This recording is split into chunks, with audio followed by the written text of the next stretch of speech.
Good afternoon, everyone. I am Preeti Pande. I'm the Chief Marketing Officer at Plug here, and I'm joined by Don Govel, who is Director of Market Strategy. And today we're here to talk about one big idea. And that one big idea is when you're taking hydrogen to customers, you kind of have to take the entire ecosystem with you. You have to give them integrated solutions. And the reason for that is customers are looking to manage risk.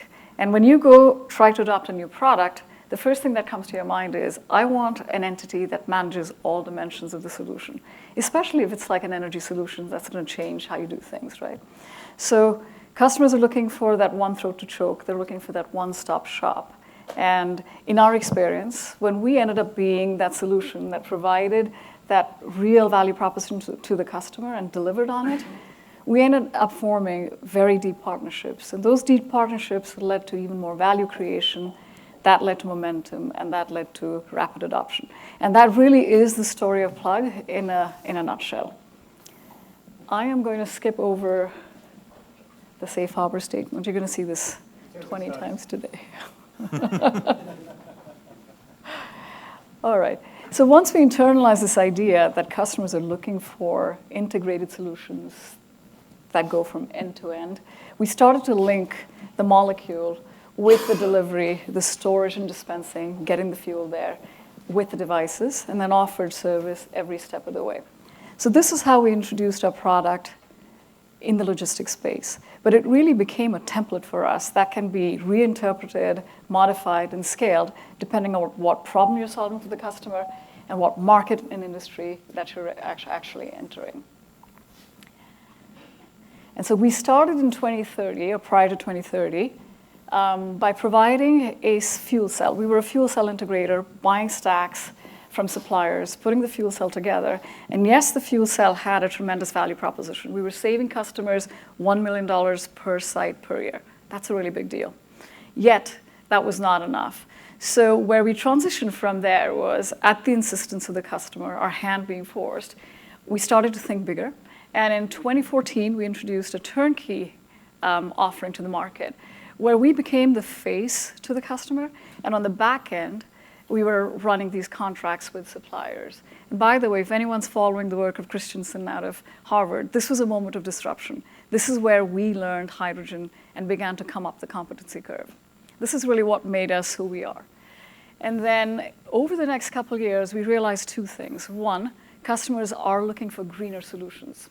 And number two, there just wasn't enough liquid hydrogen to support our plans and the growth we were looking for. So we went into electrolyzers. We got into cryogenics, brand new spaces for us. And now we had a fully integrated solution. So from a marketing perspective, one important thing that was driven by this concept was we started to own the customer experience, right? When you own the customer experience, you have across this whole value chain, we started to make the technology more invisible, make the technology invisible for the customer, and focus them on value. And what I want to share here with you is the customer voice, the kind of feedback we get from customers once they get an understanding of hydrogen, how hydrogen works. The first thing, the productivity value proposition. Moving 40% more volume during a 9-hour shift, that's a serious value proposition. The second one I really like, we were doing a qualification with a customer. This is the first encounter of the operator with a device, with a forklift running on hydrogen. I could feel the difference just from driving the lift to the refueling station for the first time. I'll tell you how it does in the morning. It did great. This is coming from the experience set of a person who's used to seeing the battery performance degrade over time, right? The third one, there has been an overall increase in employee job satisfaction. Right now, we have a mixed fleet of hydrogen fuel cells and lead-acid batteries, and employees literally rush to get to the plug units before they are claimed by others. This is telling you how much people love these products. You don't see this kind of feedback in the B2B space, so this makes my heart sing. This is really good stuff. When you have this kind of experience in the field, this is when customers' imagination starts to run. Can we do more things with hydrogen? And so this has been a very important experience for Plug to learn from. And now I'm going to actually hand it over to Don to sort of walk us through where we stand on this ecosystem situation. So a lot of the history you saw, I've been here for 12 years, and I've kind of seen the transition of how customers interact with us and how the conversations change from education to questioning about, well, how does this work and who do I buy this from, to Plug Power stepping in and managing the customer experience. And when we step in and we can control the entire ecosystem, control when hydrogen comes into the market, hydrogen supply, control when hydrogen devices come into the market, so you can match supply and demand, that's a significant amount of value you can bring not just to a client to move at the pace they want, but to an industry so that it scales at the right time and you don't have what many people call a chicken and egg phenomenon. I like to say Plug Power builds farms. We don't raise chickens or eggs. We just bring the whole solution. So our ecosystem starts with hydrogen generation, and we use PEM electrolyzers to split water to create the molecule. And we have a goal of 500 tons of hydrogen production in the United States by the end of 2025. And the PEM electrolyzer is really the foundation. It's highly efficient. And once we create that molecule, we move into our liquefaction stage. And I really think the liquefaction piece of our ecosystem is one of the most critical components we have. It unlocks significant value downstream. And so in the liquefaction phase, we cool hydrogen down to negative 420 degrees, and it becomes a cryogenic fuel. And with that fuel, it becomes very dense. And so we take that fuel in cryogenic form, in liquid phase, and move it into a cryogenic tanker. And that tanker is very meaningful because you can deliver around 5 times, and depending on how you do the math, whether it's just pure energy in the tank going to a customer site, or if you do the efficiency of how much energy you can get in and out of the tank, it's roughly 5 times more fuel than you can get in a traditional gas trailer. And that's meaningful when you consider the customer, because we're always driving for customer-sided solutions. And so the customer is, when we think about how much volume we need to deliver, when we think about the customer and how much volume of hydrogen they want to store on site, that infrastructure really becomes a linchpin. It enables more hydrogen devices. It enables easier hydrogen adoption. And that's really when we move into the device phase of our ecosystem. We started our devices by commercializing fuel cells in material handling. You've heard that if you followed the Plug story for many years. And that's really where we first started, by bringing hydrogen and fuel cells inside of the distribution center. Now that technology, you can't hold back something that is this much opportunity. So we're bringing that technology not just in the distribution center, but outside and into the full logistics supply chain.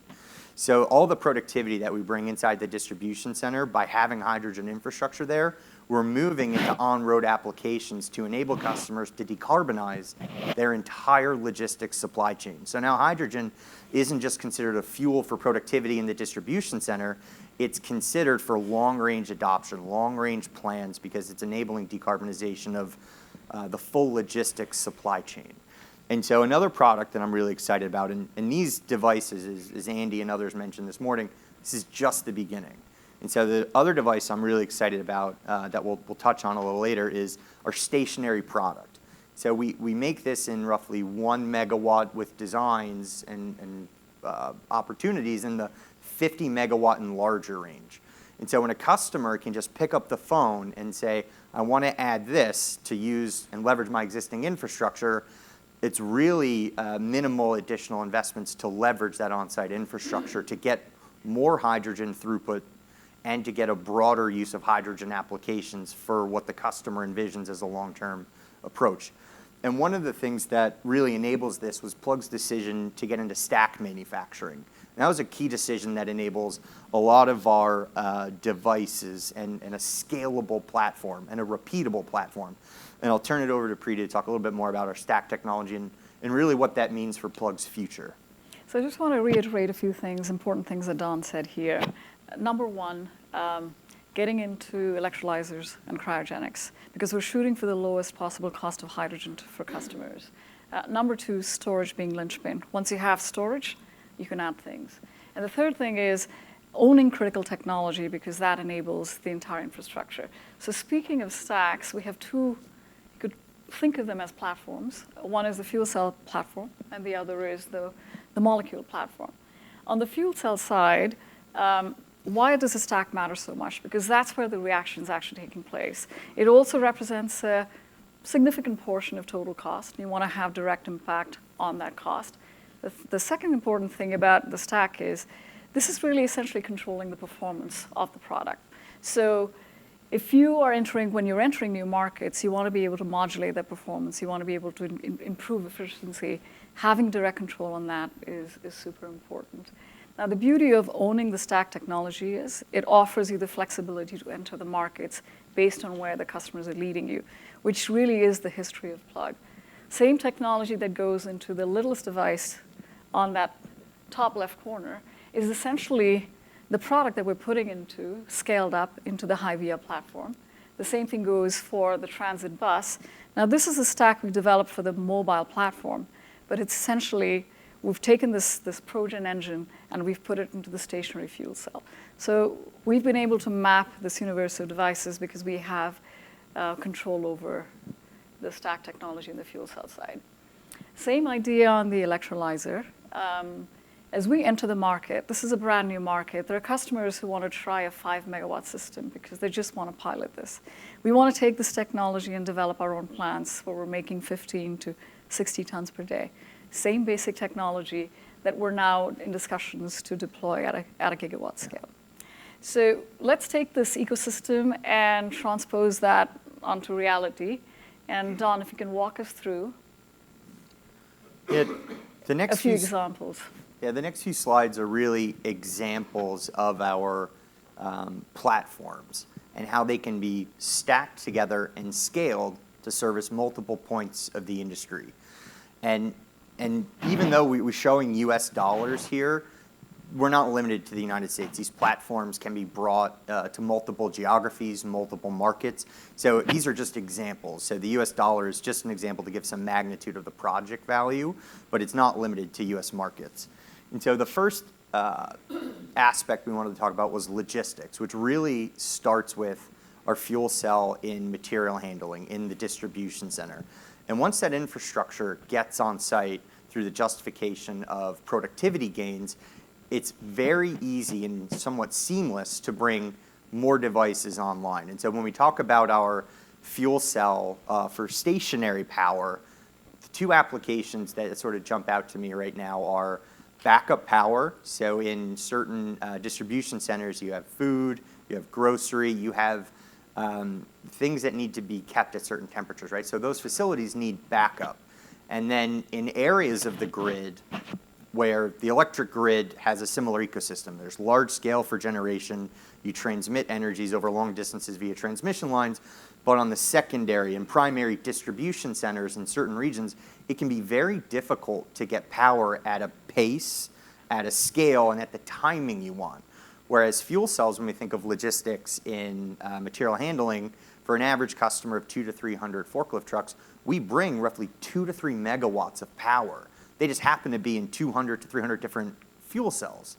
But now that we can combine that and bring a product that's 1 megawatt or 3 megawatts in a single platform, it's meaningful to customers to gain access to power when they want it and not having to wait 3 to 5 years. And so this addition can bring incremental value to Plug and incremental value to the customer. But when we think of that full decarbonization, when we think of how we can expand and enhance our relationships to move deeper into the logistics and supply chain of logistics, we think about on-road vehicles like our HiVia trucks.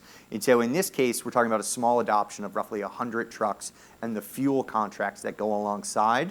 But I really think it's a win-win solution and situation when we can grow our value as customers gain value in hitting their decarbonization roadmaps. And so the second industry that I want to show an example of is really in microgrids and the power sector.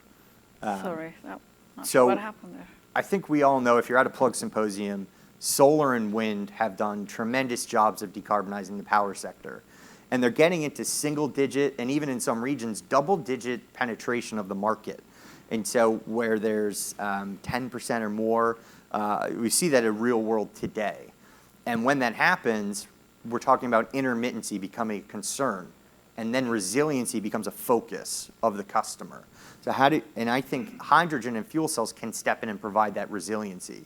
So Plug Power's electrolyzer technology to absorb the electrons that come off to make hydrogen that can be stacked with a fuel cell can step into this resiliency need of the grid. And so the two examples we're showing today are the multiple entry points where we can aid and assist at multiple scales of the industry. So when we think of, on the right side of the slide, the grid scale, where we're talking grid capacity of, in this example, it's 50 megawatts, but we're already working on projects and designs that can be much larger than that. We think of the fuel cell value and the hydrogen value of even operating only a few hundred hours a year to be significant, right? So operating at grid scale and grid capacity is one area where hydrogen and fuel cells and our scalable technology makes sense in the industry.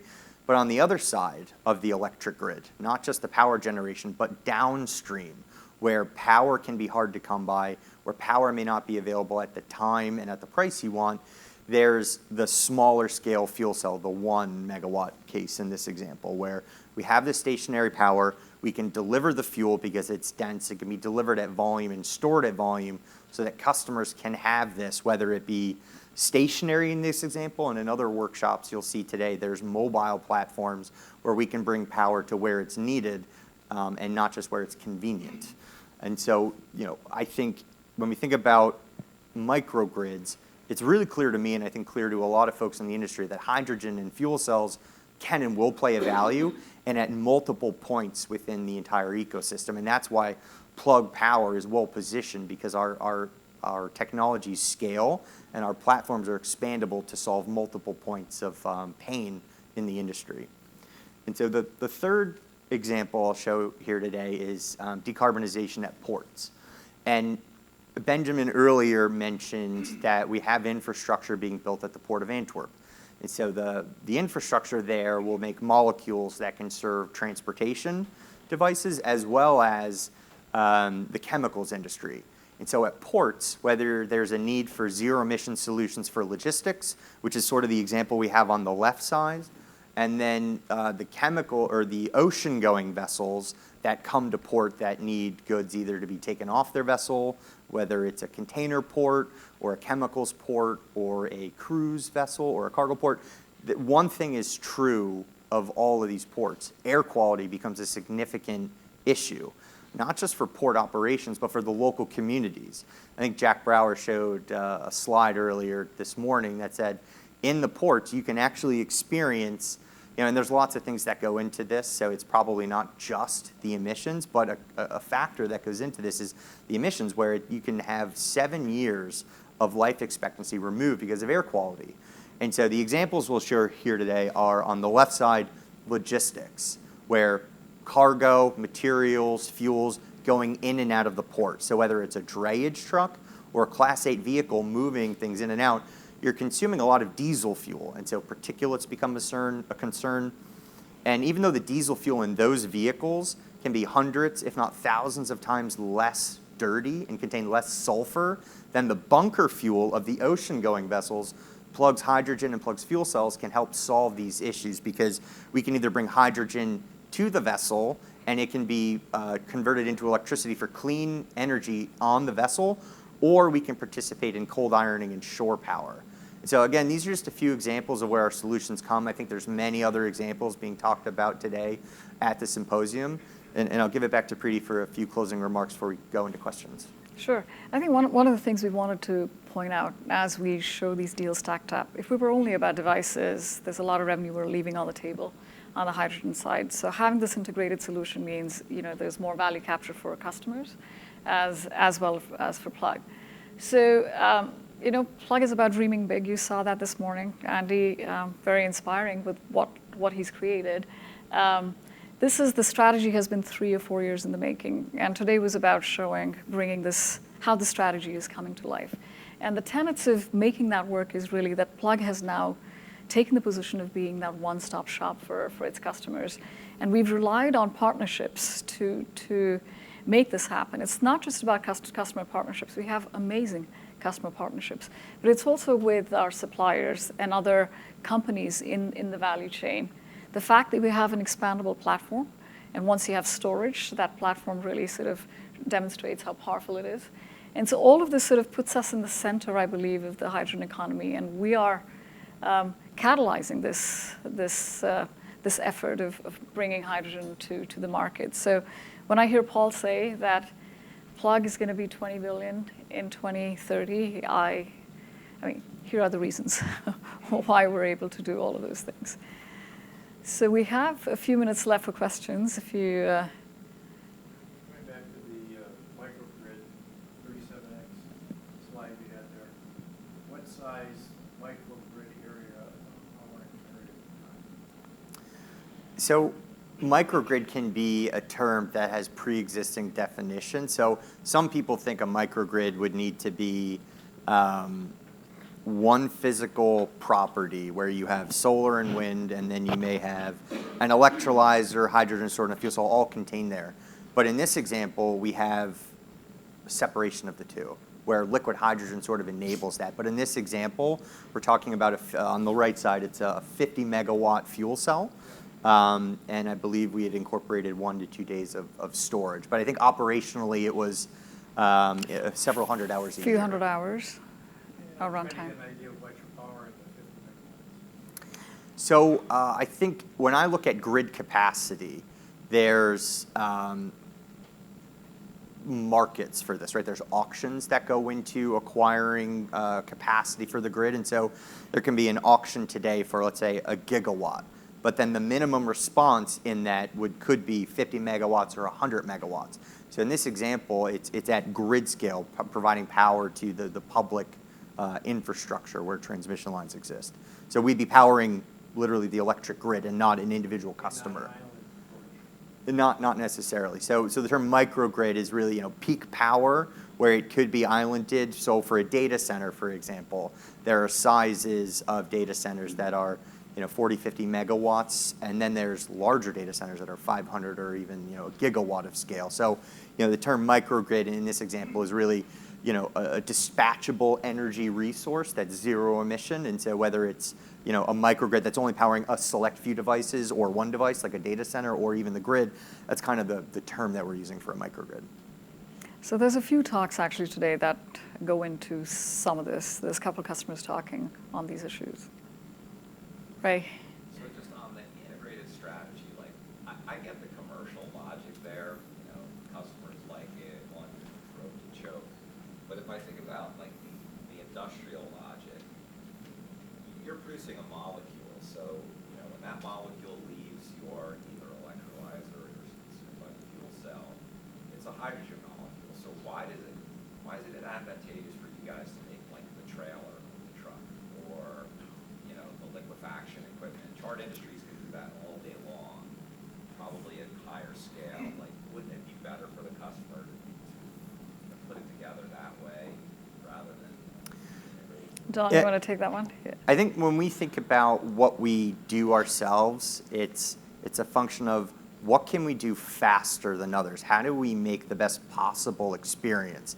And so at this stage of the industry's commercialization, there's a real need for controlling that customer experience. And so the timing of this is we have the capabilities and we want to control that customer experience. And so cryogenics is an area that Plug is now adopting and developing those skills. And hydrogen isn't always easy, so being able to react to situations, being able to control, again, the pace and the scale and timing of when all these things come together, bringing a liquefier online, and then being able to grow that network at a pace that customers want to move, at a cost that they can pay, and at a carbon content that's acceptable for their long-range plans. Those are a lot of variables that need to be stacked up, that controlling how that happens and when that happens, we can control our destiny better that we're doing it today, where the market doesn't necessarily have that same incentive at each individual line Touch point. in the value chain. There's something about buying capacity as well. If we're moving super fast.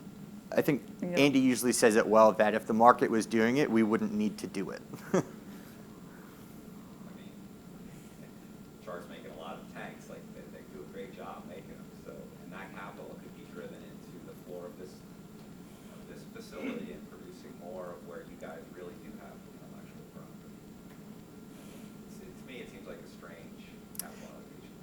Yeah, I forget the exact words that Sanjay used when we announced the acquisition of ACT, but if you look at the scale of what we're going to deploy, I think that acquisition sort of pays for itself just in the volume of savings that we'll get making it ourselves at the timing Yeah. at which we acquired the company. So on that specific example, the cost of acquiring the technology and manufacturing capabilities sort of paid for itself based on the scale at which we're going to deploy in the next 5 years.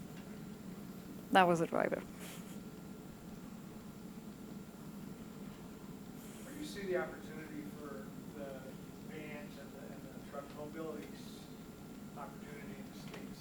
What might Sorry, can you ask that one more time? Yeah, so the high-media conversation with buses overseas, everything is really awesome. Where do we see that opportunity in the U.S. and maybe some barriers in the U.S. that might be different? Yeah, I think where we'll see adoption first is where infrastructure is. So instead of calling it a barrier and saying lack of infrastructure is a barrier, the opportunity of where to deploy first would be where the infrastructure exists and the need exists. So in certain states and regions within the US, there are low carbon fuel standards, so such as California, Oregon, and Washington. And so within those markets, there are structures that have paved the way for capacity, dispensing capacity through HRI credits and through the low carbon standard credits. And so areas where that infrastructure exists publicly as well as privately through our own investments and through our own customer partnerships like Amazon and Walmart and Home Depot, where they get involved in the distribution of their materials. So the way I think about a distribution center, it's sort of the bulk sorting, where you have bulk manufacturing delivering to a distribution center, and then you have bulk sorting that then disseminates that to either a retail store or to the end user itself. And so at those facilities where the infrastructure exists that are tethered, where vehicles come in and out, I'd say those two examples of where public infrastructure exists and the funding and infrastructure is there, as well as the private infrastructure where customers have that experience, have available capacity, or are willing to make that minute investment to increase the capacity. And sorry, go ahead. No, thanks, Preeti. The integrated conversation, right, and I'm glad that you brought up Home Depot and Walmart, where they have a pretty good network themselves, and then they're having hydrogen on their own facilities. It seems like they can tether their own vehicles and everything on their own facilities.